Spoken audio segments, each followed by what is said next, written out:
Well, Mako Shark, we have a massive episode coming up. Tell them out there who we have and why they should listen. We've got Eugene Bareman, the absolute brains behind CKB, one of the best minds in the sport. Cannot wait to talk to him. I'm excited. We're going to go all over UFC 305. We're going to go what just happened in the UFC today. It's a huge episode. It's the best review you'll see. It's a week late. It's the best one. Make sure you fucking get on it, Mako Shark. Make sure you subscribe and get around it. Who the fuck is that guy?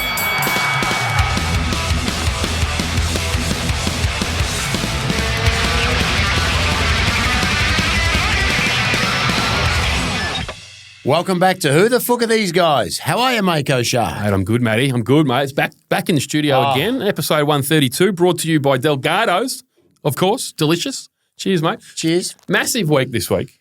Well, we couldn't have done it last week. We're coming to you a little bit later than we would have liked to. We've sort of had the people believe us to be. Mako, we would have died. Would have been the first on-air death if we'd come in here Monday, straight off that trip. What a trip. Huge trip over, obviously, Perth, 305, UFC. We were there. Yes. I reckon, what did we have over the weekend? 3 nights, maybe, if lucky, total 7 hours sleep.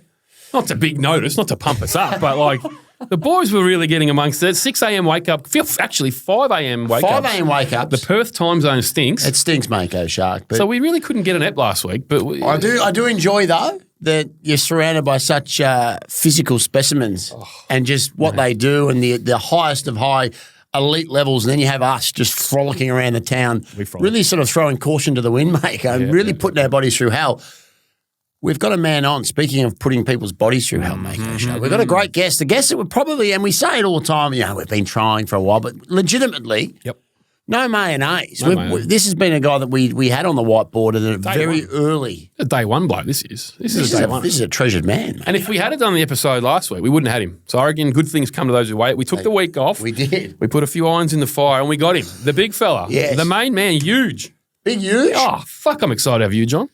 We've got a nickname. We haven't got no nickname, do we? Bareman. The huge Eugene Levy, the big Levy. Pay the Levy. I don't know. Maybe the Levy? Huge? Weinstein? No, I wouldn't go with Weinstein. Was it Jim? Was it Jim Weinstein or Jim Leverstein out of American Pie? Yes, Levenstein. What was his dad's name? His dad was a great. That was Big Huge. That was Eugene Levy. That's the Big Lev. So I'm excited, mate. This is huge. He's a genuine superstar of this sport. Like, he really is one of the best minds in the game. Obviously, a lot to talk about, a lot to pick. A lot's been happening. He's the busiest man probably in the sport too. I remember a story when we saw him for one of those Cambosis. We just kind of forgot that he was also a boxing coach. Mate, he doesn't stop. Junior Fars and all these type of blokes. He does not stop. He was obviously in Perth for the week with Izzy and Dan and Kai.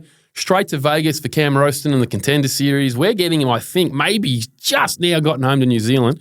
Unbelievable. So it's an honour. He could be a bit prickly. He could be prickly. He could be tired. He might not want to put up with our bullshit. I'll tell you what I'm excited to speak to him about is how because he seems to be able to disassociate himself from all the drama. He's very he's good at that. Because some of his fighters are very out there, charismatic, big. They say big things. He seems to just, doesn't matter who he's cornering and what he's doing, he just has a process and he never really gets into the bullshit. Not at all. So I'm going to ask him about that. I'm keen to ask him about that. Obviously, how Izzy he and deals with Dricus it. had all that, and we had the press conference, the emotions. He's very level-headed. I'd love to see how he navigates that sort of stuff. I wonder if he encourages it, if he says be yourself, pull up here, say more there. I'm very interested to know because you don't always get that side of it. No, you don't, mate. We're going to try and extract it out of the man. We love everyone down CKB. I'm excited. Should we get into it, you reckon? Well, we should also tell them what else is going to be. It's going to be normally we come to you with the quickest review of a pay-per-view. This will be the longest, most furthest days out review, but it'll be the best one. The best one. 305, clearly the aftermath, the lay of the land, where we all go from here. Let it simmer. Let the dust settle. The dust settle. So a couple of friends of the pod were fighting today too, so we'll give you an update on that. There's some boxing news. There's a heap of stuff, Mako Shark. There's live final stuff. Maybe Coco will cock in with some finals. With the footy, we might, that won't be relevant when we release it, but it will be for us. So we'll just sort of huge ep, as always. Coming up right now, the main man, Eugene Bareman. All right, who the fuck is? We are very, very excited this week, Matthew, to have this man on the pod. He has been a want since day one on this. It is the one, the only, the great and powerful Eugene Bareman on the pod. How are you, mate? Yeah, good, lads. Not too bad. Nice and relaxed. I was going to ask you straight off, how are you feeling after obviously a big fight week and you say you're relaxed? Are you someone that, I guess, looks at it for a long time, a result after having obviously Izzy fight? Are you someone that holds on to results, or you said you're relaxed, you move on, you've got so many fighters in so many disciplines, I guess you probably don't have the opportunity to lament on too much. You're always just going, mate. Is that right? Yeah, exactly. I kind of like, for the benefit of the team and stuff, it's best to move on real quickly. Yep. And it's just much more advantageous for me to just move on real quickly. It's also a lot easier to move on. When you have a couple of good wins, even though we had a loss, we did have a couple of good wins. It was a successful, overall, you'd be wrapped with, I guess you obviously had the goal to always go in and have everyone win, but I think you'd come away from that. Some of you guys have really, Kai and Dan especially, have put themselves right back up there. They'd be, one or I guess Kai's probably close to a title fight and Dan's probably one more fight away from being right back up there. So that must make you happy as well, because both men, are very big stalwarts of your gym, and they always seem to be selfless in how they are with their training for the other guys. So it's great when they have, I guess, opportunities coming now and performances like they did for themselves as well.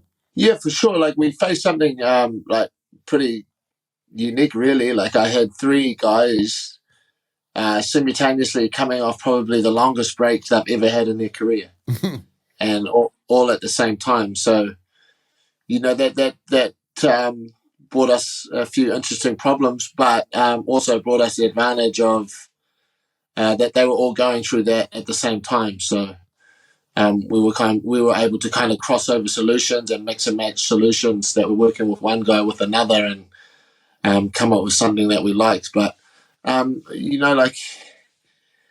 it's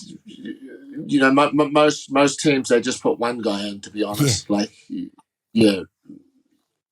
We've become a team that, I don't know if the UFC get a bit more value if there's a few of us fighting, but we always seem to be getting scheduled in pairs or threes or fours or something like that. I think there's a bit of a story with the UFC and amongst the fans that about our team and stuff, so they do like to schedule us like that. So the only problem with that is the more of you get scheduled, the more chances you have to win, but the more chances you have to lose. So, and obviously, we'll talk about the fighters as well, get to them, but yourself, mate, how do you manage that mentally, the load that must take on one man? As you said, you got Kai Kara, you got Dan Hook, you got Izzy going back to back to back on a huge pay-per-view card, dealing with the levels of emotions going through all those fights. How do you, as just one man, manage to keep yourself level? Because Kai's had a big win, but then you need to reset for Dan, and same as with Dan and for Izzy, you got to reset back to zero. Like, must be fucking hard, man. Yeah, I guess just experience. Yeah, just experience.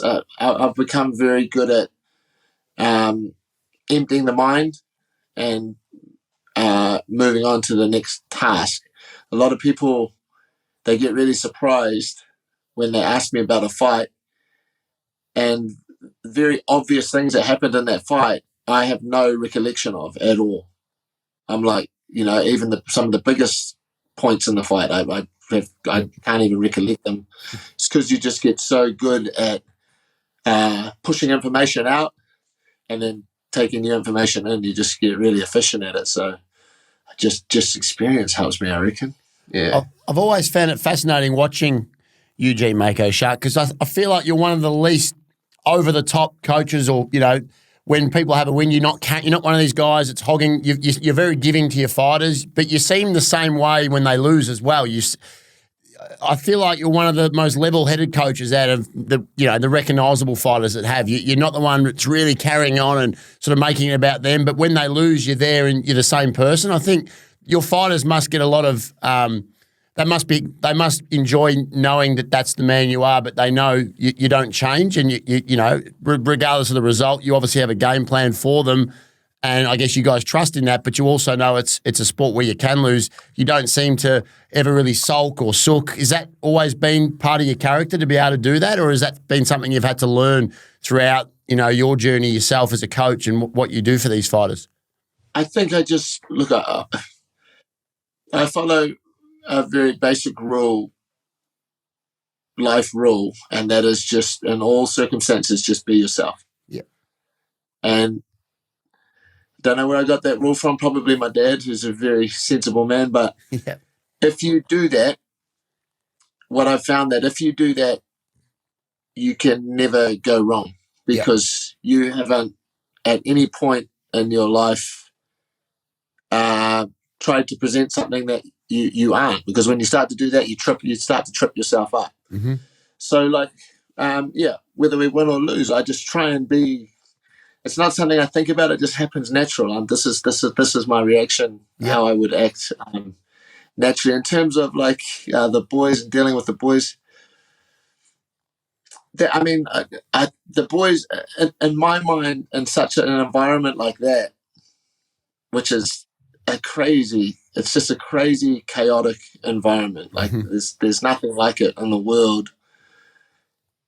All the emotions and all the feelings that they're going through, the last thing they need from me is for me to start, being over the top and being overwhelming, and for them to see kind of a chink in my armor and see that, I'm being affected by the environment as well. I feel like that's my personal coaching style. I feel like that's not helpful. That's just the way I do things, I guess, boys. Yeah. Makes sense. You can be like the rock almost, the grounding. So yeah, if the chaos is going around, at least they can look at you and be like, all right, he's keeping it keeping it level. Try to anyway. It's again, like experience counts for so much. Look, I'm not going to lie. Like, you walk out in front of 30,000 people supporting you or baying for your blood in the biggest fight in combat sports history at that time. Sometimes I wouldn't be human if I didn't say the hairs on the back of my neck, and and I wouldn't be human if I didn't feel like sometimes I just want to shit my pants. Like, mate, we're all human, mate. Absolutely. You're not. Yeah, you would be not normal if you didn't want to shit your pants at times. Yeah. And I guess your nature too, being the way you are, when you do have some stern words, for your fighters or some feedback to give them, it probably resonates a lot, because they know that you're not someone that overdoes it and, like we said, carries. So when you have something and you need to give it to them straight, it probably rams home with them. And I was speaking to the Mako Shark off air. I found something on LinkedIn.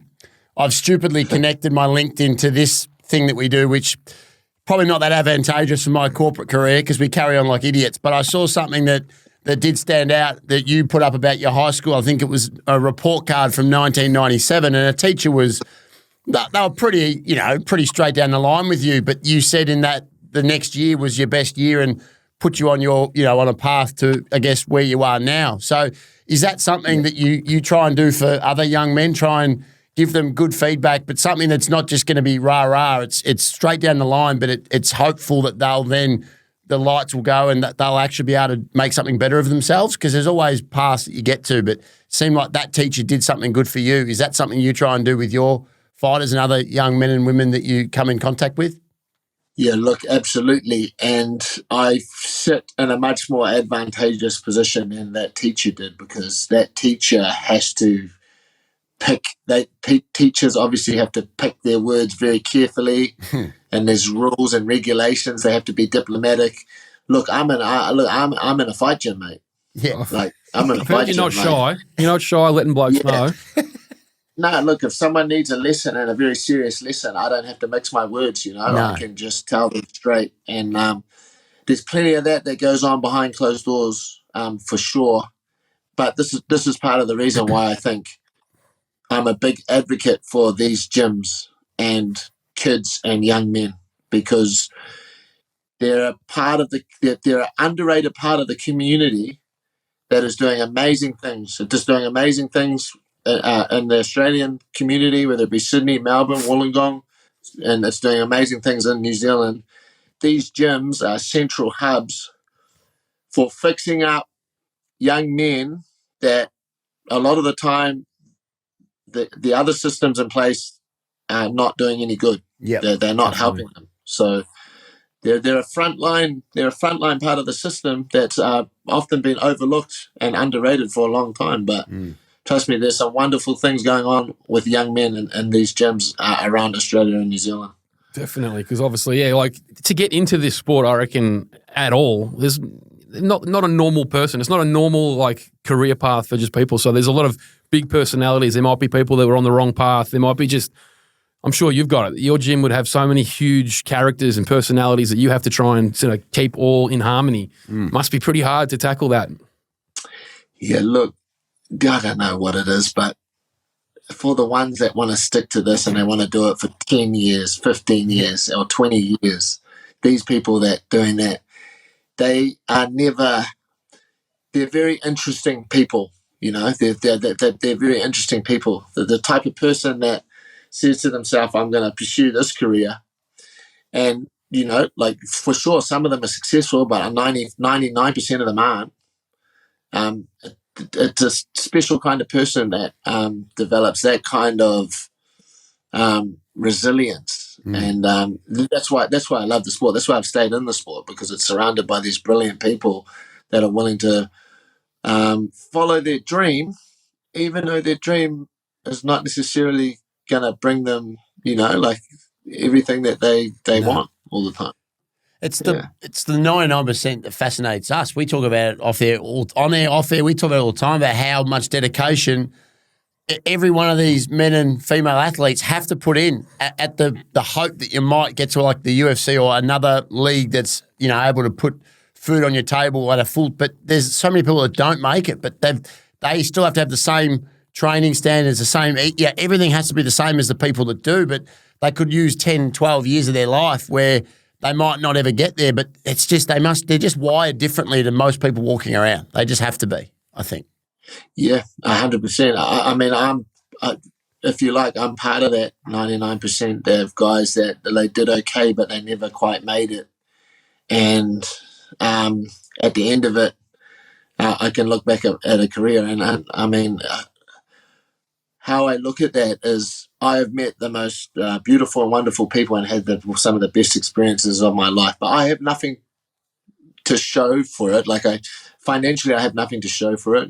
In terms of material positions, I have nothing to show for it. But it's all up here where I think it's the most important. Absolutely. But it's you get caught in a very, very funny place when you're in your kind of mid-30s at the end of your career, and you've chosen this path and you haven't lived a normal life. It's for some people they can make it work, but too often there's so many sad stories of fighters that reach the end of their career, unfortunately.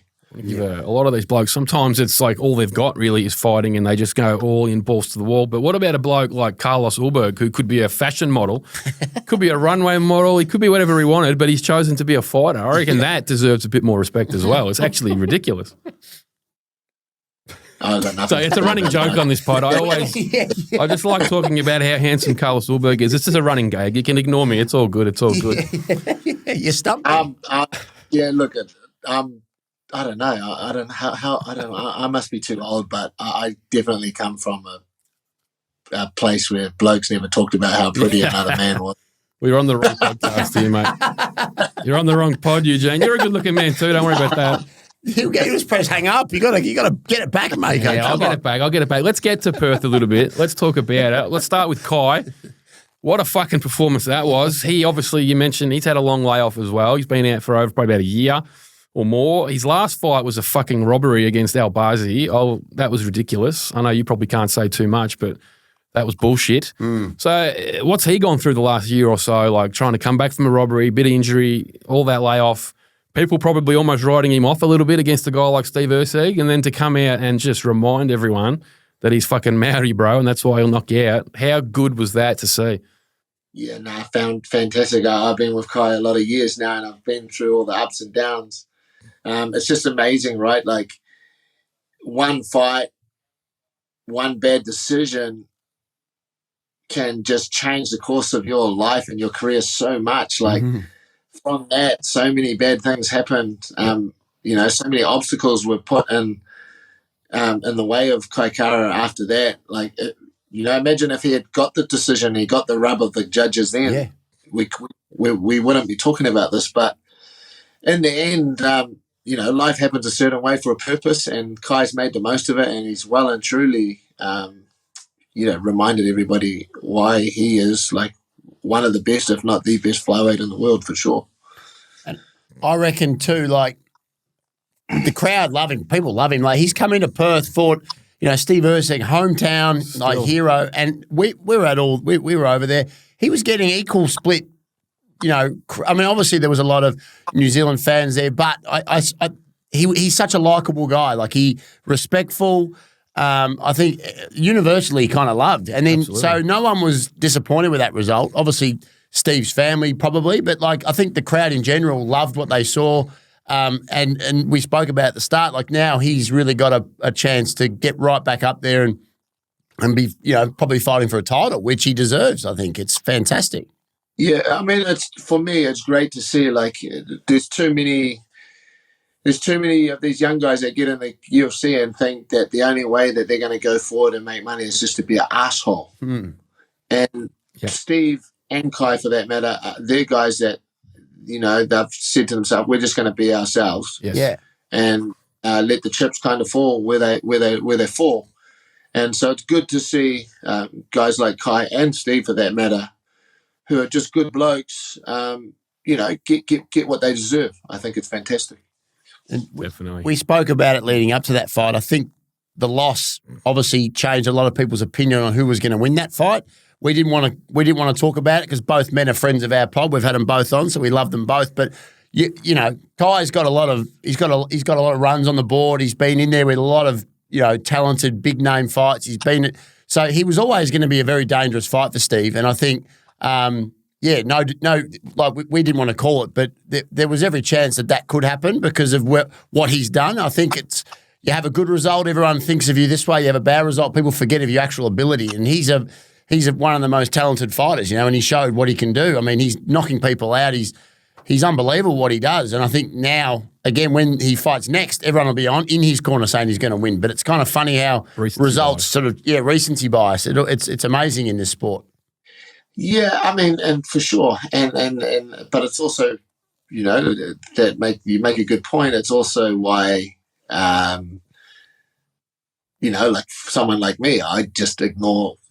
I ignore all that. Like, I intentionally go out of my way to make sure that sort of stuff doesn't influence me, or I just ignore it. And you play what's in front of you. You have one very good fighter in front of you that has weaknesses and strengths, and we have our guy that has weaknesses and strength, and all of that stuff, all of that hoorah about he recently had a loss, or he had a loss he shouldn't have won, or he pulled out from a fight, or he's carrying an injury, like that has to go out the door sometimes.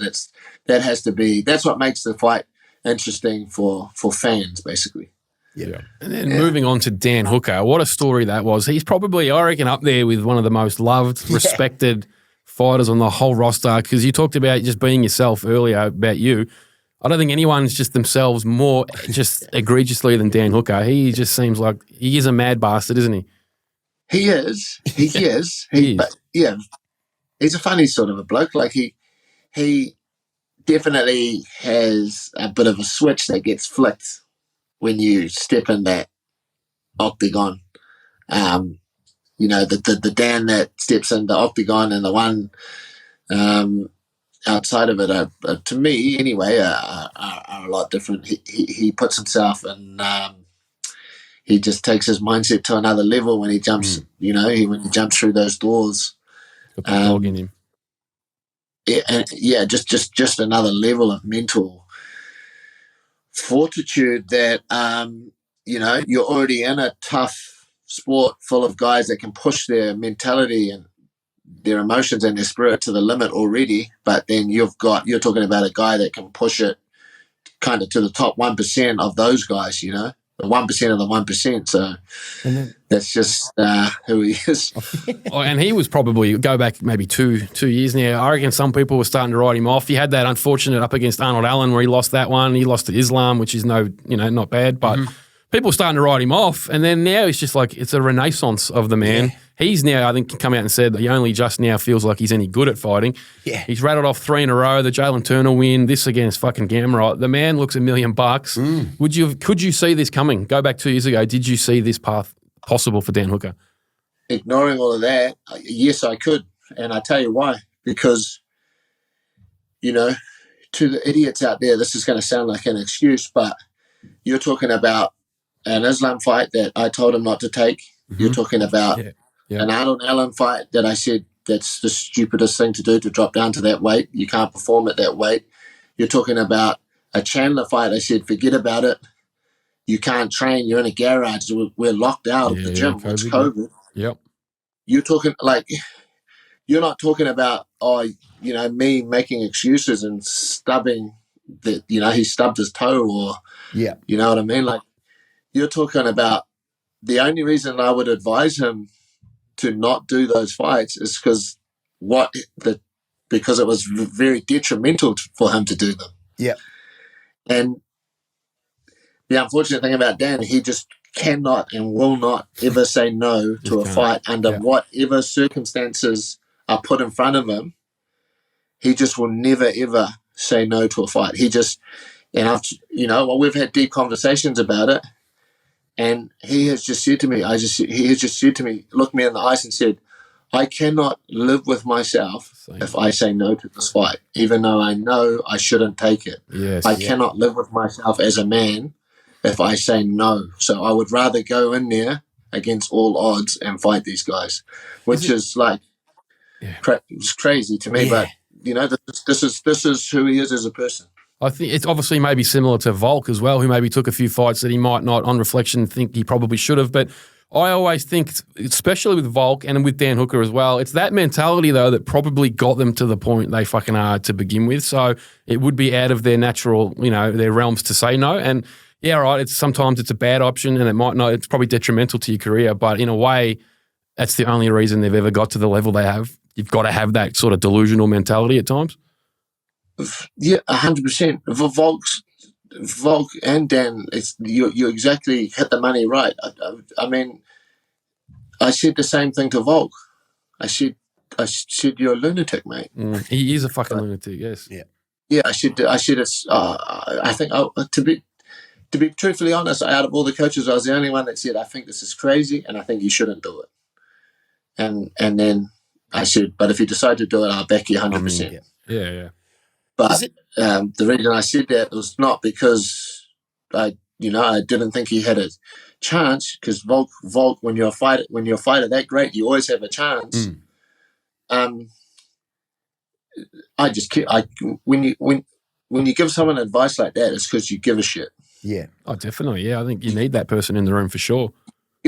You give a shit about that person as a person. Yes.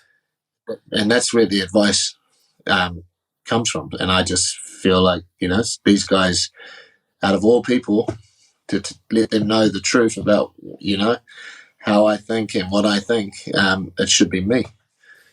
And is that, I guess, you're speaking about Dan and Volk, knowing you're giving that feedback, probably knowing what their answer is going to be. Do you just still give them that feedback because you want to be the one guy in the room that will say, hey, maybe we should have a look at, do you do that knowing that they're probably not going to listen to you, but you just, that's a part of who you are as well. You want to be honest with, when people come to you, you want to give them your honest appraisal of the situation too. Yeah, 100%. I fucking knew Volk was going to take it. I knew Dan was going to take it, but I also feel like I would be doing them an injustice if I didn't speak my truth. Yeah. You know what I mean? If I didn't at least make them think for a second about it, if I even had that much influence on them, I just, and I'm only telling my truth, like what I think is the truth. Yeah. So it would just be an injustice for me to hold that back. Yeah. All the best teams in the world work well and get to the top because they are brutally and truthfully honest to each other. Yeah, no doubt. I think you need that in the room for sure. Let's move up into the main event with Izzy. If you just want to touch on it briefly, how did you see that fight going? What are your thoughts on the result and where do we go from here, mate? Because, plenty to talk about, to be honest. Yeah, I was quite happy with the fight and the way it was developing. I thought I was quite confident going into the round that it got stopped. I thought that we would. I thought we were breaking him down, and we were slowly probing and finding the opportunities for Israel to get the finishing, not the finishing shot, but the shots that were going to eventually bring Dricus to his demise. It looked like to me those were developing and they were coming along, and then Israel just made some terrible mistakes, and those terrible mistakes were a result of him fatiguing. I thought the fatigue was a little bit of a surprise to us that he fatigued that much later in the round. Because being the guy that sits on the couch and watch it, I thought up until that round, I thought Israel looked fantastic. I thought it looked like you had a good game plan and you were kind of not taking any silly risks, but it looked like you're wearing Dricus down. He had the big mouth open. I know he does that the way he fights. He always looks like he's gassed, but to me, some of his takedown attempts looked like they weren't as strong, as we've seen him. And it seemed to me that you were kind of winning the fight. And then, like you said, just a mistake in this sport at that level can be the end. But up until that point, I thought it looked like you guys would have all been quite happy with how it was tracking. It's just unfortunate that one mistake led to that fight finishing. But I think that whatever the game plan was, it to me, being a non-fighting spectator, I think it was looking like it was working. Yeah, it was coming along. Like we were happy with the progress we were making in terms of our strategy. Like we thought it was progressing quite nicely, and it was going to rear its head best in the 4th and 5th round.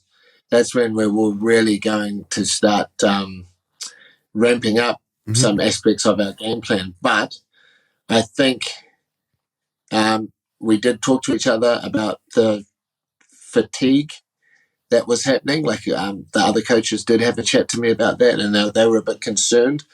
But I mean, you get fatigued because you've got a good opponent in front of you. Yeah. That's why you get fatigued. Israel. Anything to do with the layoff, you reckon, or he put on a little bit extra size? Do you reckon that was anything to do with it, or just simply Dricus is a tough bastard at the end of the day? No, you can't take anything away from Dricus. He had, he's got underrated defense, underrated offense. People have to get away from. People are so used to watching some of the prettiest and technical strikers that they immediately discredit other people that don't look like that. Yeah, 100%. That don't look like that blueprint, but they fail to see, the genius in what they're doing. Mm-hmm. And no, I mean, look, it was a very close fight, and at the end of the day, Israel fatigued, and it's. I'm not sure if Israel's ever been submitted. I can't remember, but I don't think he has. That was it. Yeah. Yeah, I mean that position Israel's done 1,000 times. And got out of it 1,000 times. Like, what causes that? Is that because you don't know what to do, or what causes that? It's the opponent. The opponent putting pressure on you pushes you to a place where you're fatigued, and then you know what to do, but your brain's not working and your body's not responding because you're so fatigued. That's fighting. That's what makes it such an interesting sport, is that you're working at the highest level under all this duress, and sometimes it gets the better of you, and it got the better of Israel. So, you mentioned at the start when we started talking to you, sometimes you don't remember or recall moments of fights, but if I recall correctly, I think he got out of a pretty good attempt earlier in the fight. Yeah, I think when he looked like he was in a pretty compromised position and got out pretty well, and you said he obviously wasn't as fatigued then, and then you go to it again a round or so later, and the brain doesn't do what the body wants you to do. But it's just, I think if you could splice the two together, they would have been quite similar. Yeah, 100%. Yeah. I mean, fatigue is a fighter's worst enemy, right? Yeah. And in many ways, I mean, Israel, in many occasions has found a lot of his success through fatiguing his opponent and being super fit himself, so he's not fatiguing at the same rate. They spend a lot of time trying to take him down. They exhaust a lot of energy, and then Israel's come back at them. It's one of the strategies and one of the weapons that you use. Yeah. And this time, it was well worked into Dricus's strategy, and it ended up being a very good weapon for him. And it's a weird situation where Dricus now has beaten Rob Whittaker, Sean Strickland, now Israel Adesanya, and he's still probably somewhat underrated. Like it is, even like I'm still probably going to underrate him for the rest of his career. It is bizarre how he can be underrated but still be so fucking good. Like it is a bizarre situation, isn't it? Yeah, partly that's got to do because aesthetically he doesn't look normal, but that's exactly. But look, it's very easy. It's very easy for Dricus to. Well, it's not easy, but how Dricus works against that narrative is he just keeps winning. Yeah, he just keeps winning. When you just keep winning, you can't argue. You just can't argue. That's what Israel did. That's what Israel did 11 or 12 times or whatever it was. Like if you just keep winning you eventually just shut up the naysayers and you just can't argue. I think was that, unless I've been trolled, did Dana White even comment on his fighting style? Was that real? Where he said he looks like white guys dance? White guys dancing. Even the boss of the company's kind of throwing shade at your fight style. But I'd love to be able to fight that way because he wins. So yeah. But 100%. Yeah. Izzy, mate, one of the greatest of all time. I think no one really handles a loss quite like him. I reckon he's underrated how well he handles losses, his humbleness and the way he comes across. Obviously probably don't want to speak for the man yourself, but how's he handling it? How's he going? He seems like he's doing pretty well. Are we looking forward now and looking for the next fight? Yeah, look, he's handling it. He's handling it well, and you're right. I love the way he, I love the way he loses. I actually prefer the way he loses than the way he wins. I'm not a big fan of some. I'm not a big fan of some of the ways that he wins, but I'm definitely a big fan of the way he loses. I think he does it better than anyone in the sport. In a sport that's proliferated with a bunch of idiots that make up all sorts of the most ridiculous things I've seen over the years, especially at that level. It's just crazy, and I think he does it the best. But I mean, the Strickland loss, he'll never get over. Mm-hmm. You know what I mean? Like you just fought badly, and it was unexplainable. Mm-hmm. Yeah. It's very hard to. It's untangible. It's not measurable. Like what caused it, you just go down a rabbit hole of a million things. But the Dricus fight, he was doing well. It was a great contest, and he got outmaneuvered. He got outdone. You can figure out exactly what happened, follow the path, figure out what went wrong, and it's very traceable. And those losses are much more easier to figure out rather than the unexplained sort of losses that kind of leave you scratching your head a little bit. So yeah, definitely. He's fine in that respect. I think you hate any loss is hard, but trust me, this one's a lot easier to take than the Strickland one. How much of a, I guess you talk about 11, 12 times where he was defending his belt and whatnot. How hard is it as a fighter, the mental side of things too? Because he fought. He was a fighting champion. He fought anyone they put in front of him. He seeked out people. He backed it up. He was, always on the media thing. Out there having to promote, do all this. How hard is it? Because he hasn't got. It's not like he's still the fighter. He's probably still upskilling, but the results recently haven't gone his way as much as I'm sure you and he had hoped. Is it the damage of being the kind of champion that he was, such a fighting champion, and always doing the company thing, doing it for the fans? Sometimes we probably overlook that side of it because it must be so hard to always be an expectation of what people want you to be and not be the guy that's the hungry one coming up. You're there, everyone's coming for you. I wonder if that kind of takes a toll on not just him, on other champions that we've seen over the journey. He's been one of the most successful. And he's been such a great fighting champion. I'm just interested around the mental side, how much that does take a toll on not just him, but do you think other fighters in similar positions in history? Well, you're exactly right. Like, there is a toll that has to be taken. how much it affects each fighter, it really depends on their personality and their ego, right? But Yeah. I can tell you from just being a coach that mental pressure is huge, as it is for any coach to teach, who coaches their sport at the highest level. It's huge. It's not, for me, it's not the expectations put on me by the fans. I don't really give a shit about that, but the expectations put on me by by my fighters and the team, that's what puts the pressure on me. Like I've got to reach their expectations and succeed it, but also those same expectations I have to put on them as well. Yeah. And so like the relationship's symbiotic.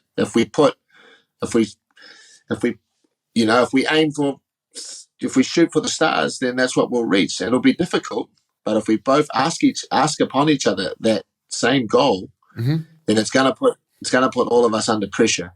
Now the fighters, yes, some of them put themselves under pressure because they start to listen to the expectations of the fans and stuff, and the media and that. Again, not trying not to speak for him, but I think he deals with that pretty well. I've never, after every fight that he hasn't been successful, he's 100% always apologized to me and the coaches, even though the apology is not called for or it's not needed. Ever need that? Yeah. But I've never really heard him apologize to the fans and to people that he doesn't have any connection with, but he will always go out of his way to apologize to the immediate team, his family and his coaches. So I'm pretty sure he deals with it pretty well. Oh, that's good. I got to ask Izzy this in the post-fight conference about like him and Volk especially, obviously great mates, and you're somewhat teammates as well, guys, with freestyle. Those two blokes were the most active champions we've ever seen in the sport. They carried the company pretty much for years during COVID, during those lean times. Like whenever the company needed them, they were both always there. Mate, the sport moves pretty quick, doesn't it? So like they might not get their belts back, let's be real. It might not happen, but in years, you're still in it now, but years down the line when you're all finished and it's all done, you guys will sit back with a beer probably. And how proud will you be of what you did, what Izzy did, what Volk did, what you all did as a team together? Like it's pretty bloody special what you guys did do. I don't often stop and smell the roses, but in the few times that I do, I just understand the gravity of what those two have done and it is absolutely amazing what they've done. Outstanding. Two fantastic men with a dream who followed it and chased it and had their divisions and the UFC locked down. Yeah. They had it on lock. They had that locked down for years. If you thought about the UFC, you thought about Israel and Volk. Yep. I mean, at once there was a couple of years there when they were right next to each other, pound for pound, just trading places. Yeah. Two guys from the same part of the world, from the same team, just trading places constantly, pound for pound. I mean, for years they had it locked down. Like, it's probably won't ever be done again by two blokes that are that close to each other in terms of their friendship. That's what it and was. in terms of their team. Yep. It probably will never happen again. What they've done was etched in history, and no matter what happens from now till whenever they finish their career, nothing will take that away. That is set in stone. So I'm tremendously proud of that, and I love looking back to that. As fans, it was a pleasure to watch, mate. Really, you just knew every couple of months we could settle in for Izzy or Volk and just fucking. Yeah, it was unreal. Like, we'll never get that again, I don't reckon. There's other sports that you hear people talk about, eras, good, and you go, oh, would have been good to be alive in that. At least we've been alive in a thing that people will talk about forever, and they'll never have been able to be there happening live. They'll have all the vision, but being able to live it as a fan, it's unbelievable, really. 100%. Man, I mean, that's one thing I miss. Imagine being down in Wollongong in one of the pubs when Volk beat Max for the first time. Yeah.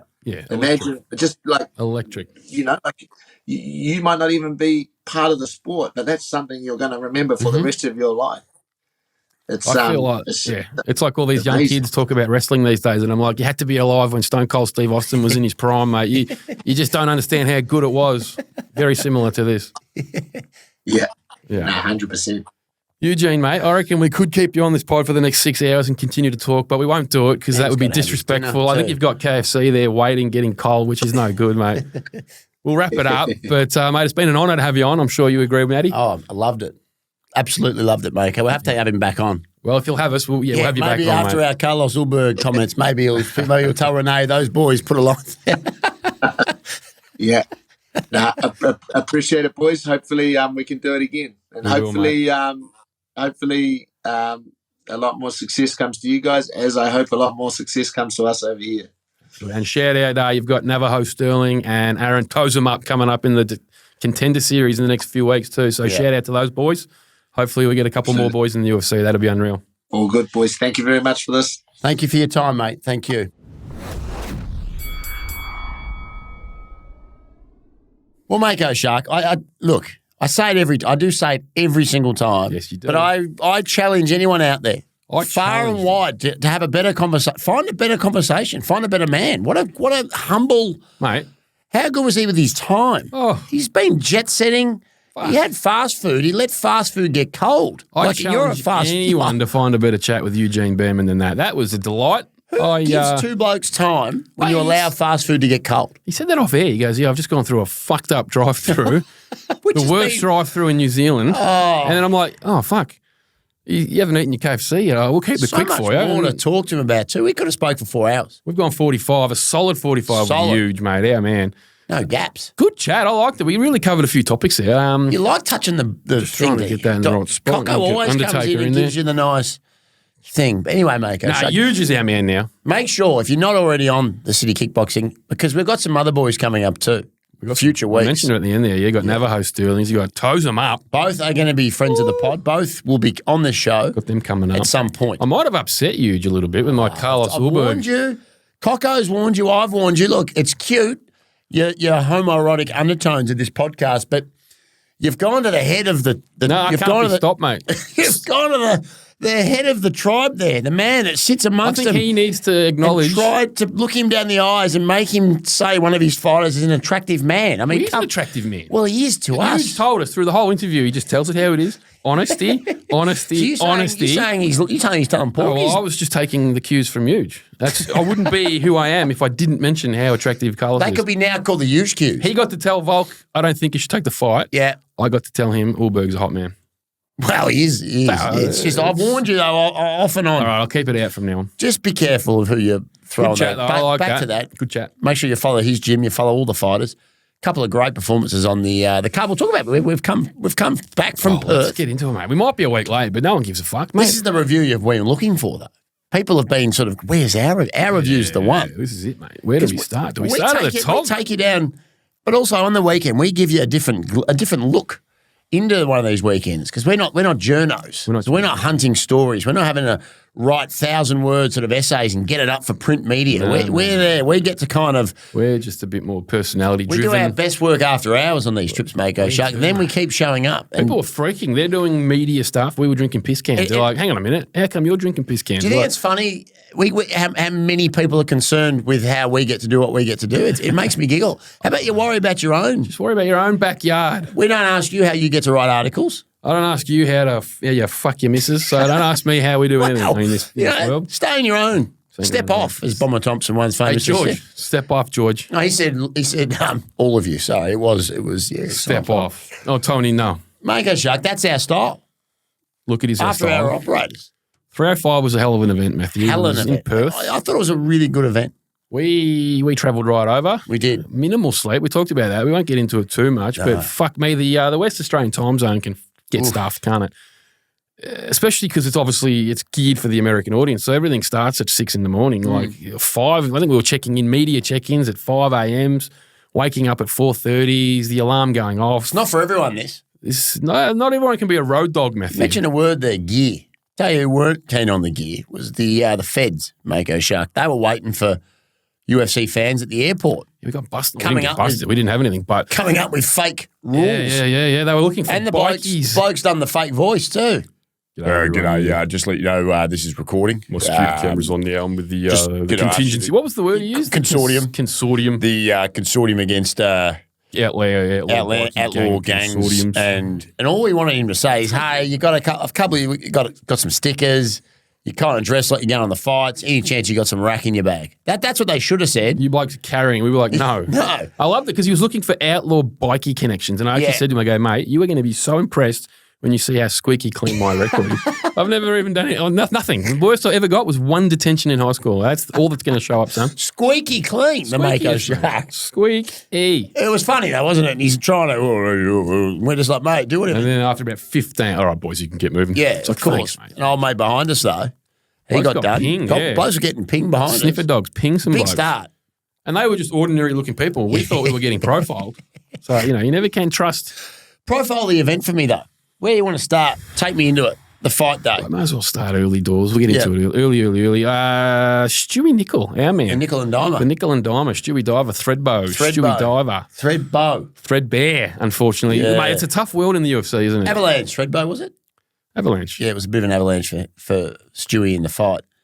I'm telling you fella's a what, bad mate. man. The UFC is it's a shark. It's a shark den, mate. Friend of the pot, OG Shawnee Mack, was on it early. He was Full talking, fan. and we should have actually, that was our chance to hit him up on American odds because he knew him like the back of his hand.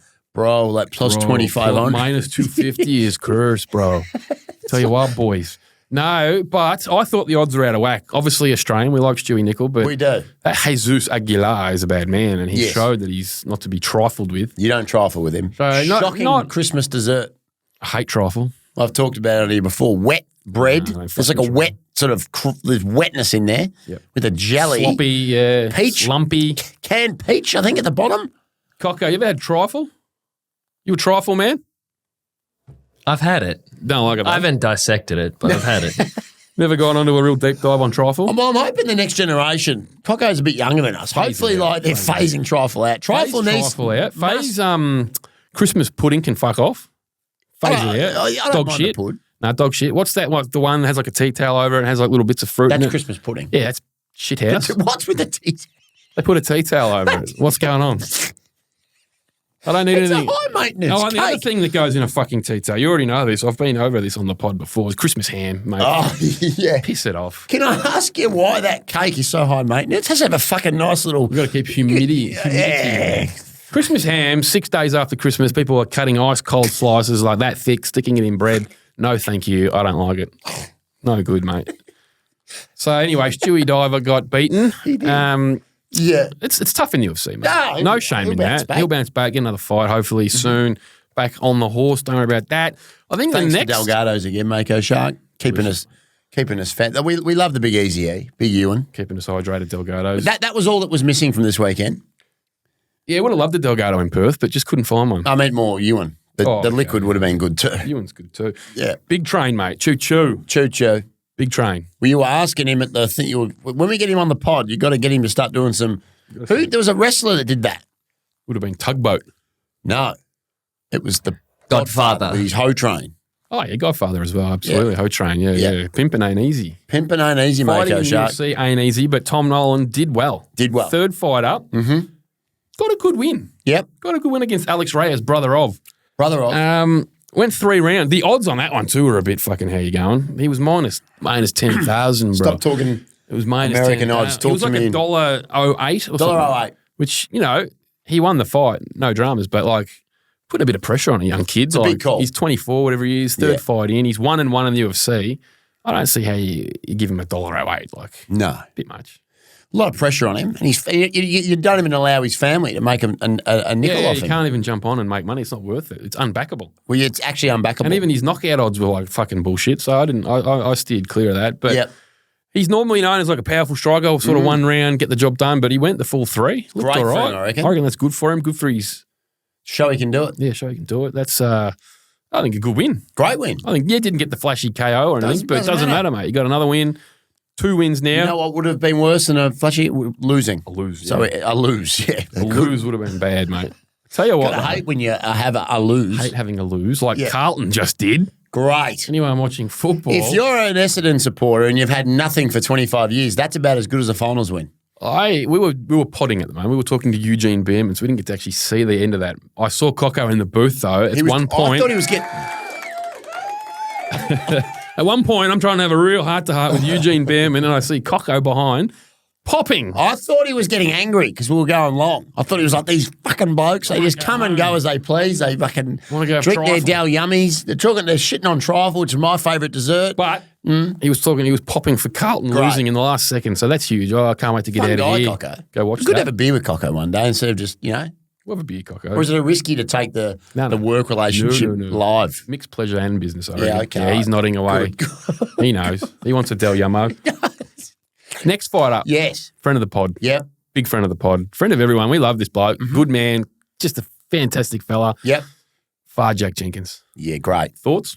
Well, look, I knew he was going to win, but geez, he talk about pressure with Eugene. Deep down, I know he's a confident. He's done very well for himself and speaks well, looks well, fights well. But there would have been a next into bat poo for him, Had to be. because obviously having the injury, Layoff, yep. having a layoff, talks a big game. You got to back it up. He backed it up, Mako. Oh, Show in spades, broke mate. the guy's leg, I think too. Did he? I don't know if he broke it, but we'll just Fracture go would with say it. he did. Yeah, I reckon there was a hairline maybe in there. Yeah, hairline. Tib fib. No, but that's exactly what he needed, I reckon too. Like a good one. good performance, and he actually kicked him into submission. Kicked his leg out of his leg, Owen Hart style. It was fucking unreal. Like that guy gave up. He gave right up. His legs gave up. His body gave up. His mind. He kicked him. That's about as brutal a sight as I've actually seen. Like Just minced him. it was a genuine mince It was job, a Brazilian mince up. and I thought he was clever by not getting into his little. We talk about it. The jiu-jitsu guy. Yeah, you don't want to down let there. a bloke jiu-jitsu your tits if you don't have to. Exactly. Next t-shirt coming. So he's like, no, get up. I loved it, I'm mate. bashing your Bojack, face right? in. Get up. He's got some of the best combinations, I reckon, in the sport, especially in the division. He just looks so crisp. He comes in with 1, 2, 3 body shots into a kick, just rolls it all together. It's fucking gorgeous to look at. I love it. You had a pretty good combination on his brand new car door, which I thought he thought was pretty good. The 1, 2, 3 on the bin. Buff right out, Jake. It buffs right out, I think. It could be known that you were deaf from how loud he had the music. I've never seen a man. This is the confidence of this man. You've never seen anyone have the brand new internal, Kia. brand new speaker to full ball. Full. Dolly Not Parton. like 3 quarts. Kenny Rogers. Like we're talking is 100, so it's a level of 100. He had it to 100 and was comfortable that wasn't. I guess it kind of makes sense. Why would they give you the capability? I've always wondered that. Why? Because everyone goes, you're going to blow the speakers. Yeah, I would have thought it'd blow my eardrums. But why would they put that ability in the car if it couldn't handle it? Well, it could handle it. The dolly come through crisp. Doll. I loved it. So So I think maybe you were a bit off, and then you've got out and slammed the door. So I think that No, I slammed the door before I was the trying dolly. to get you out of the slam. No, trying it to was pre-dolly. pre-dolly. Jack looking great. Yeah. Herbert Burns, wrap it up, mate. Hit the showers. You're done. See you. See you later. Jack only ways up here for our man. Oh yeah. I'd like to see him 2 more fights, potentially 3, and then I reckon it doesn't look like we're going to get a pay-per-view in Melbourne. We might get like a little fight night. I think Rod Laver. we're a bit shit out of luck, I think. Really? I think I'd love we're to see him shit out of luck. headline that. Get to a point where you can headline it. Mate, would love that, but I don't hold your breath at this Okay. point. I Why think they've not? got Sydney in Feb, they reckon. Then it'll just probably, I don't know, might not Back be end Perth. of next year, why not? I think Melbourne government aren't coming to the party. Well, it's so annoying because they Well, did all the government groundwork when they had all the big events. COVID came and sort of Now fucked it's us a really bit. popular. COVID minced the city a bit. Ah, yeah, fucks. Anyway, So well, it's unfortunate. But we'll we'll be be where- maybe Edmonton. Or he's tagging fucking Yeah, Leon Draisaitl. yeah. He wants to go have piss cans with the Oilers. It's fantastic. Great. I don't mind that. well, yeah. So get him into Edmonton. Yes. Have a nice win there. Then bang, straight into Feb, Sydney. Jack, mate, only ways up here for our man, Jack Jenkins. So yeah, good. That was one of my highlights of the day. Great highlight. Push Great on. song choice too, I liked his song, yeah. Horses. because the crowd sings it. Obviously. It's smart. Next fight up, right? Obviously, Casey O'Neill had a lovely win. She Yes. went the distance. Good, hard-fought fight there with Luana Santos. She Yes. got back on the winner's circle. Like to see that from Casey, a chosen advisory member. Yes. Shout them out, as Had a is pretty Jack good these night. days. Yeah, well, when did that get announced? Didn't get announced, went under the radar, but I think smart move from Jack Jenkins. Smart move from the chosen advisory. Smart from him holding out. Smart, mate. That'll do his career wonders, hanging with those boys. But Yes. let's get into the next fight, Matthew. Yes. A friend of the pod, our number 1 man, actually, Josh Kuya Kulabau. I've got a bone to pick, Matthew. I know you do too. We're talking about I've had a gutful Yes. of judges in this sport, mate. Yes. Judges, I'm going to look you down the barrel right now. You're it. fucking dead to me. I'm sick of them. They've got to stop, mate. Where's the accountability? They are fucking with people's lives, careers, jobs, family, friends, everything. It's not good enough. Our man Josh Coolabauer went out there, put a clinic on. Yep. He minced up Ricardo Ramos, Ricardo. and he got robbed. Ramos, he got yes. fucking robbed right in front of you, right in front of me. Right in front of us. Right in front of his baby girl, right in front of his missus. We just saw his missus were going in, remember? We're all excited because we know he's going to win. We were up and about, and I tell you what, flatlined us, took the air out of my actually lungs. did. I was done for the day. Oh, I didn't recover. I know, I still haven't recovered. I won't recover. How dare they do what they did to our man Josh? He went out there, put it all on the line. Yep. Round one, all right, he lost, but he went fucking full Volk mode in round one. Yeah. That prick had the rear naked cinched in. He belted and the Josh shit out of just him in the refused to second, tap. Refused to tap. Full Volk mode. Volk mode. Now doesn't get the Correct. kudos for that. That could have been the catapult. That's his moment. That's Yeah. his fucking Babe Ruth moment. It was. Taken away from What him. was the judges? Both judges? Maybe what do they do for a day job, Mako Sharp? We should be able to go into their workplace. Sick of him. They're flipping burgers, right? You should be able to go in there and grab a patty and Slap him in the face. slap him with a patty and say, this is what it feels like. Good enough, mate. Round two, went out there, put a clinic on. Should have Could been have a almost 10-8. 10-8. I said to you, remember? Broke I his said, leg apart. You said, what do you reckon? I said, well, then you fucked him. I said, maybe 10-8. Within realm to be a 10-8. He did the fucking ballerina twirl. Again, got robbed at that moment. Tell you what I reckon. That was more a 10-8 than him losing the fight. Oh, mate. I'll tell you that right That's now. it. There'd be no Hamas fans going, No. geez, that 10-8 was rough. That was a clinic. We're at the point now, judges can rob a man who, he won 11 to 12 minutes of that fight. That's the problem. It's He just a clinicked him. stupid- You saw the stats. It was just, I'm pissed off about it. Stats mate. actually hurt me even more. Stats don't lie. Because the man. eye test, I was like, well, he won the fight. Stats don't lie. And then when you see the stats, you're like, well, how hasn't he won this fight? Better not have been that dog shit, like half wilted, kind of crumbly takedown at the end. If that's what you, That's what won in the fight, yeah. if that's what you're That telling was me, that no good piece of shit, dog fucking cocksucking, not even takedown. It was a fall it was a fall. with zero damage, zero attempts, nothing. Nothing. I'm sick of it. We can ramble on all day, but Josh Coolabauer, we love you. You got robbed. Everyone knows you got robbed. I hope the fucking UFC know he got robbed. Well, they better know. Dana White, Sean Shelby, Hunter Campbell, Nick Maynard, whoever else. Don't fuck our boy, all right? Don't. Fucking You'll have serious. us to No, I'm deal fucking with. serious. Don't fuck our boy. Oh, no. He won that.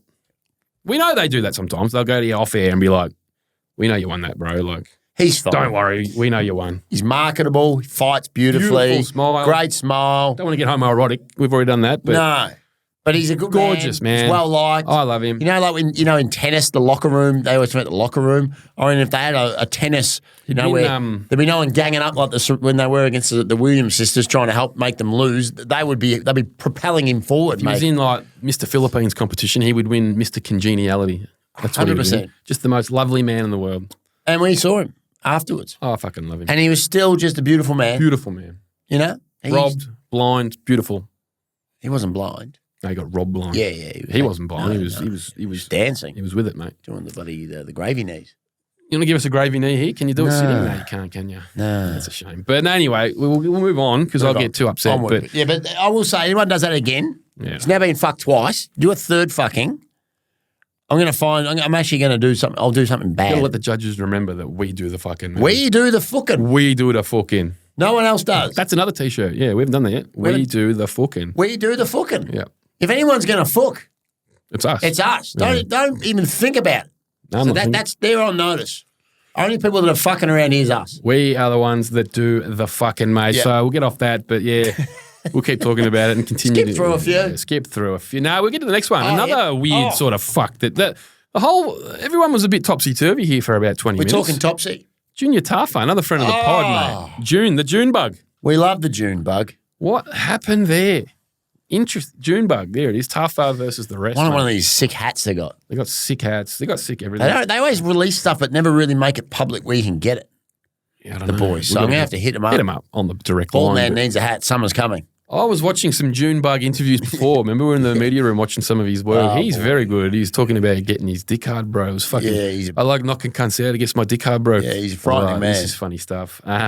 Frightening, man. Look, he went out there and nearly did it. He nearly fucked up Volta Walker with some Volta. furious fucking fists, and then Volta did the panic shoot. Got him down. I guess. Look, he won the fight, but interesting circumstances with the verbal tap, like the. Yeah. It's a rule. I actually looked at it. If you do wince out in pain, the referee is within their realms to stop it, which is 4 seconds, maybe give him the benefit of the doubt. How much damage can you do in that's 4? what I don't understand. Like, I don't know. He seemed right. Like his knee didn't pop. He was up walking. It was 1 cat and dog, 2 cat. Probably a bit can happen, I guess. Probably could have your legs. Yeah. Maybe if he had have kept it, he would have snapped his knee in half. But look, it was an interesting one. Then the scenes afterward, Junior walking over and just doing slapsies. Well, no, to be fair to him, he was going over to actually, I think. Talking shit to Justin, I think, maybe. And talking No, I think he went over originally before that all kicked off. I was watching. I only went over just to like say like. Yeah, how you going? But then that guy got fuck. Okay. Volta sort of went like, nah, fuck you. Yeah, and then he went, all right, then we'll fuck you. Yeah, That's what happened. I'm almost certain of it. Yeah, okay. It felt like me was going to go over and do the respectful thing, and then that guy gave him bad energy, so he matched his energy and went, well, if you want to, no, you don't. Oh, no. Oh, no. We know that. You don't do that or spit in a Tafa's drink. Don't do it. That'll get you in big trouble. That was upsetting too. So it was a bit of a funky sort of patch We there. went through a funk patch. We were a bit flat, so we were like, fuck this, let's piss back off to the media room and sit down and decompress a bit. And then we pushed into the main card, Matty. We'll talk about it a little bit, but he's a bad man, this Carlos Prates. Our man. We like him. No, he's our man. Oh, yeah, you should be. He loves, well, it's not our man, I don't smoke, mate. No, but we like little gimmick guys. We like blokes that See, what's suck annoying, darts, we were out watching the fights when he came in and did his thing and he was asking for a cigarette. No one had one. No one had one. I wouldn't have one either. No, I know, but if we had known that's what he asked for, we would have. We would have been the guys. Yeah, we could have. We do the fucking, we do the darting. We do the darting. Mate, he is, I'm telling you right now, he's a problem. Big problem. He's a genuine, bona fide problem there. I think welterweight, yeah, he's knocking blokes right out. The problem is, though, I think DC, or he's a bit salty, DC, but it was him or Cruz said that he's been fortunate in who he's fighting at the minute. He's not fighting full-rounded guys. Come up, mate. Yeah, but like if they give him like a full-blown wrestler, will he be able to just continually stand and just... Of course. But we like what he's doing at the minute. Splitting hairs. Well, you know. I think it's his third fight maybe in the UFC. Let him knock some blokes out in peace. Yeah. And he's from Fighting Nerds, Matthew. The Fighting Nerds from Brazil, one of the great gyms. I think I heard today on the card, because Caio Barcelio was fighting, something ludicrous. They're on a win streak. As a gym, there's like a 65-0 win streak. Well, that's just... Something fucked. Might not be that exact, but it's around about something crazy where they are just savage animals just beating everyone. Well, that's outrageous. And they put the little gimmicks glasses on and they nerd we should around. put the gimmick glasses on here.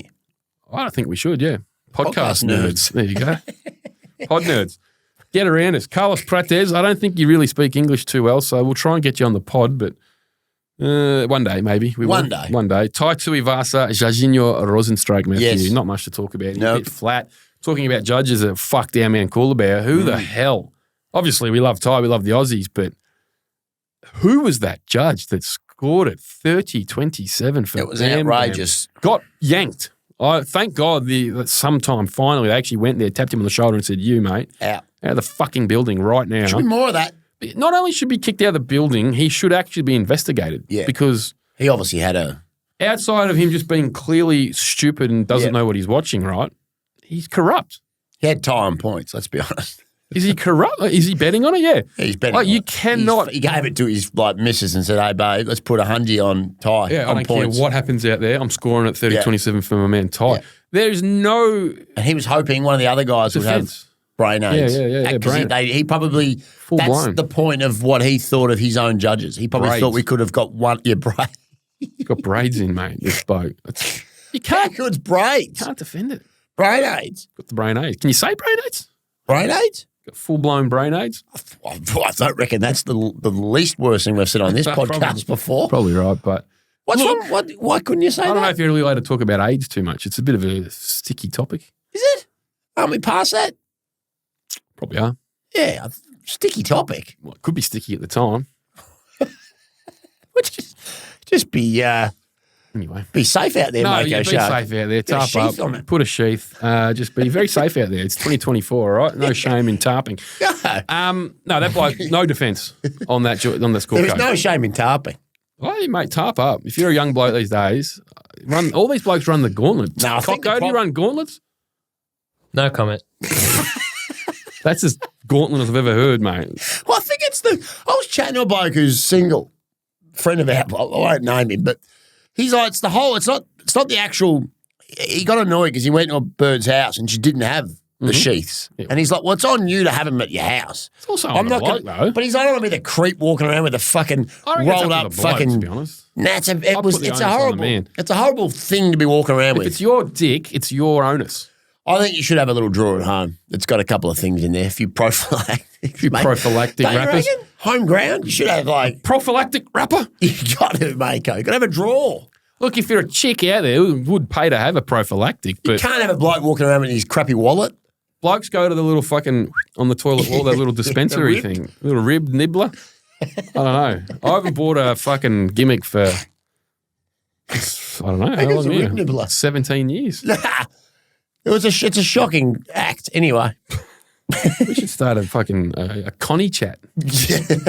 Rubber Johnny with the boys. rubber. Now we're back to Phone rubber. in if you wear them or you don't. Tell us what you like. We've got to get that line set up. Actually, Phone, yeah, we'll get that set up, Coco. Coco was going to get that for us. Anyway, Best keep Rubber moving so Johnny Coco stories. can go home and have beers with his mate that goes for Freo. Oh, yeah, of course. All right, let's get into it because this is the good stuff we want Yep. to talk about. Dan Hooker, we talked all about it with Huge, Gamrot. The fight of the night for mine. I love Dan Hooker. The man is a fucking sicko. He's unreal. You could tell he's a New Zealander, but Australians, we adopt him. Yeah, we like It's him. like the Russell Crowe thing. We're taking him. He's Australian, mate. Yeah.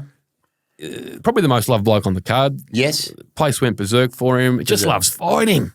Oh, Yeah. I will also say, Gamrot, let's not oversight. Everyone thought he was going to wrestle fuck. He landed some beautiful. Gamrot, Look what he did to his face, and he's not known as a crisp striker, right? That's not his. Shout out Gamrot. Brought I the think. fight. I think he was supposed to win.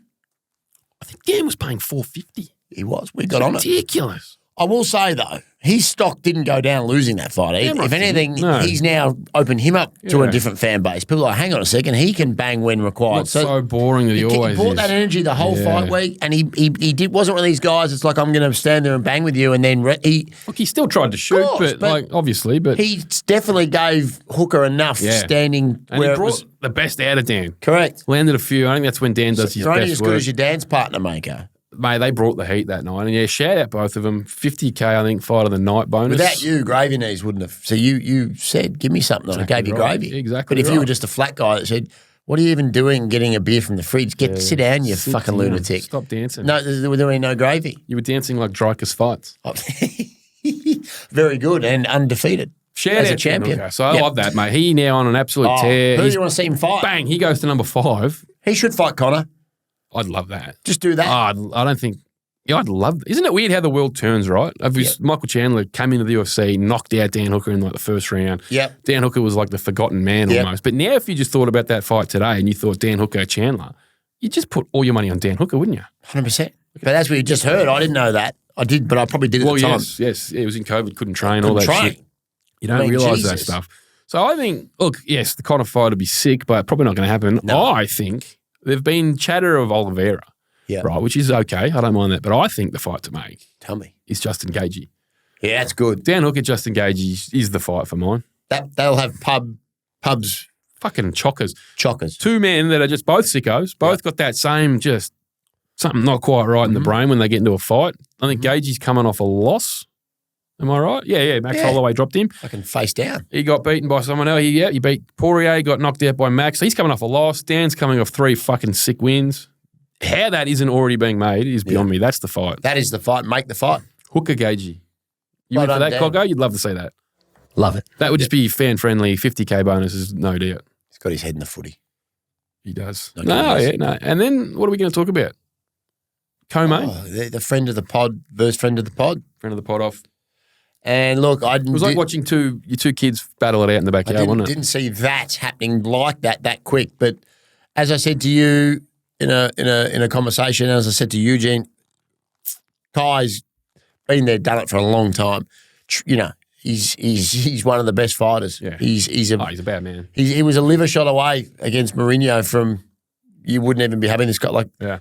he had the liver shot, had the fight that he should have won that didn't. So like a couple of moments in his career that have all of a sudden everyone was like, eh.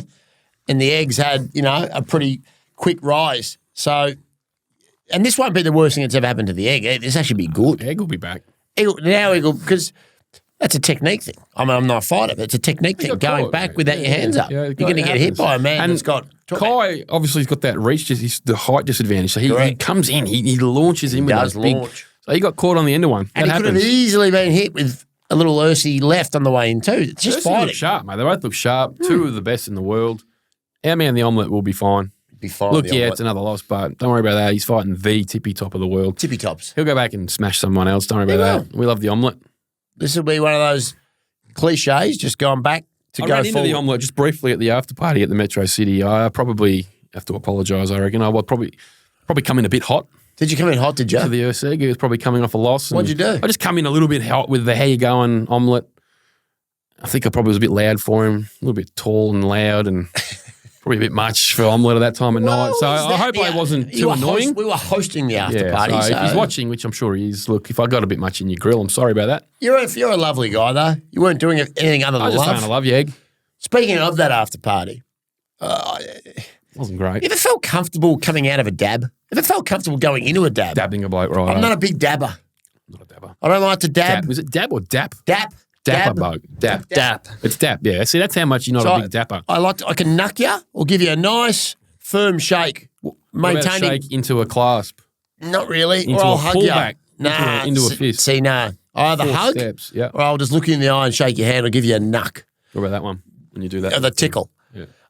All this, and you're coming in and you're broing and you're hoeing and you're doing. And we dabbed up this bloke. Every time one of us said a sentence, it was like, Is oh, that the world's biggest middleweight?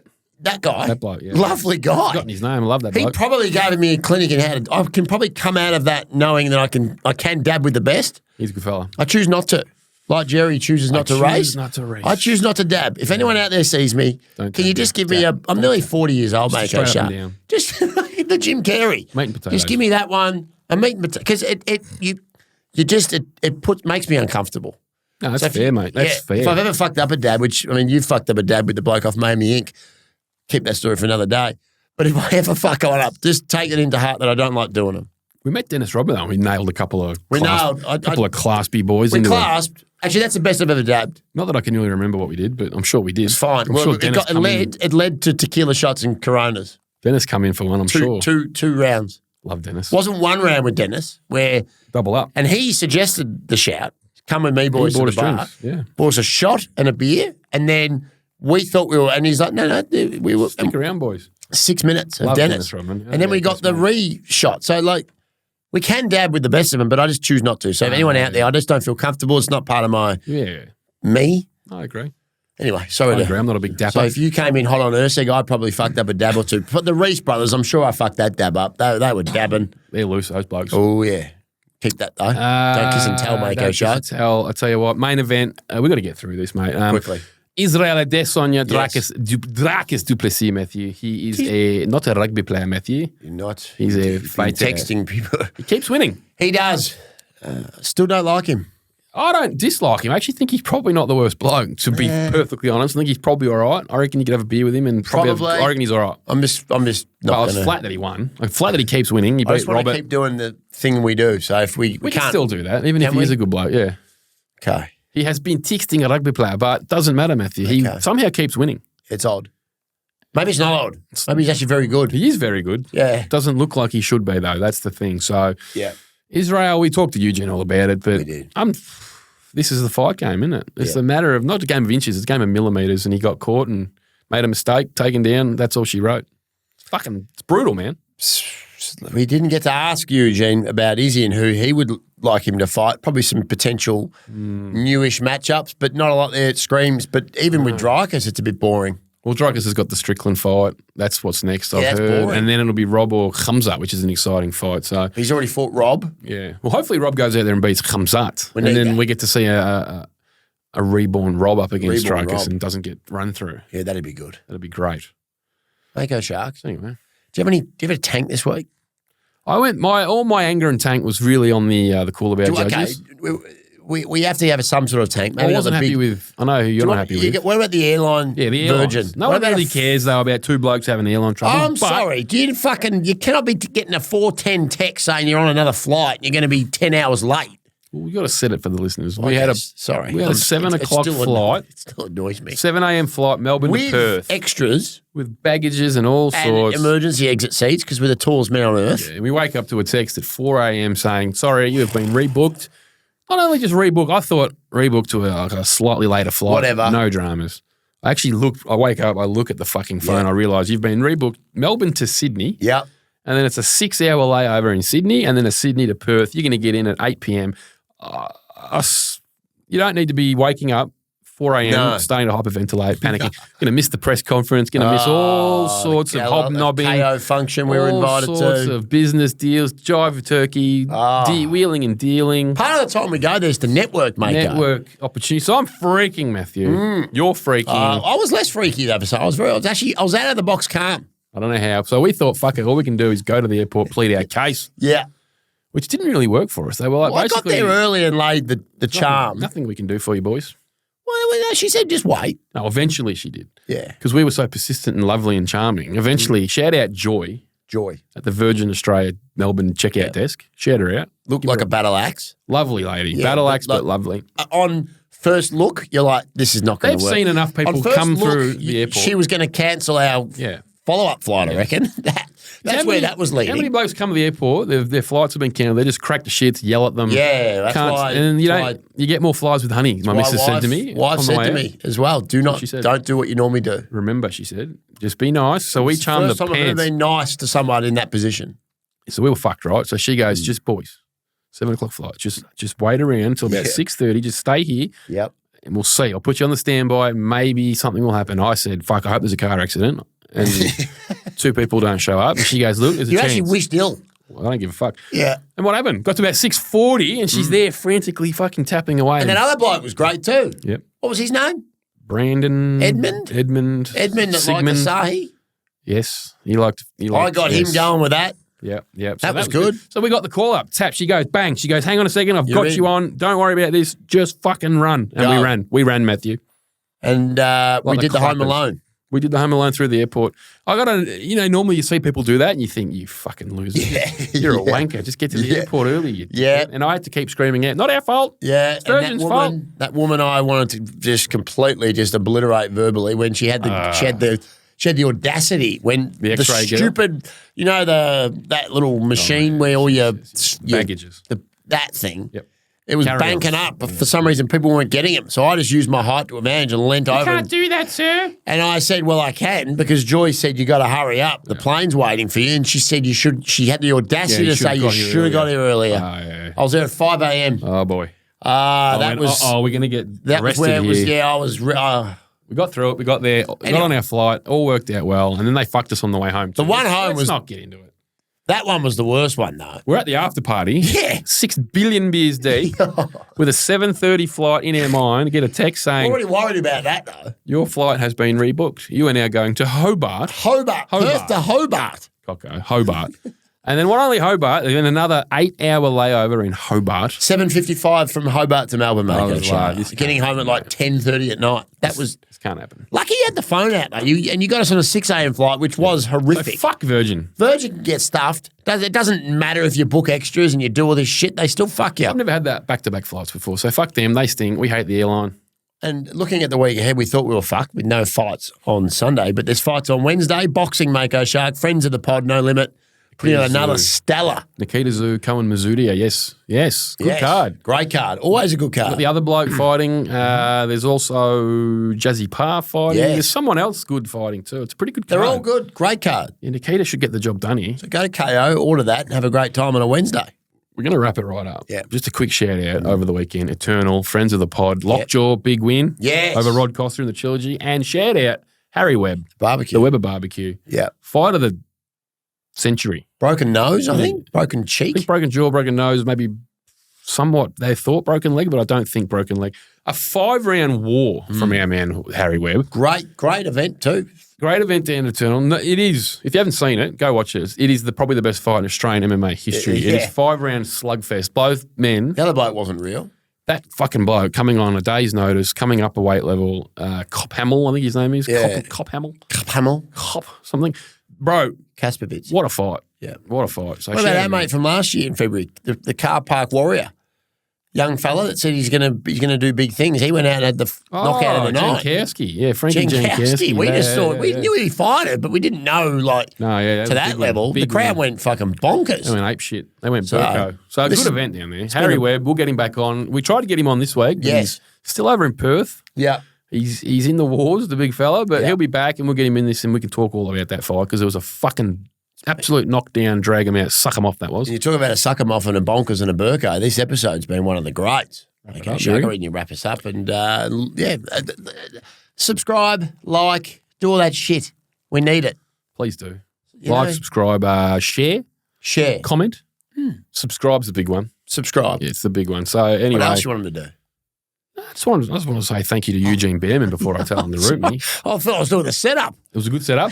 But thank you to Eugene Bareman. Thank you to the CKB. It's the best, some of the best people ever we've ever dealt with down there at that gym. We love them. We do love them. We've got boys coming up in the next couple of weeks. We've already lined it up. We've got we've talked about it, Navajo. We've got Toes them up. Love them, CKB. Love 'em. Just absolute gentlemen down there. So shout them out. Love you. Love the listeners. Bloody root me.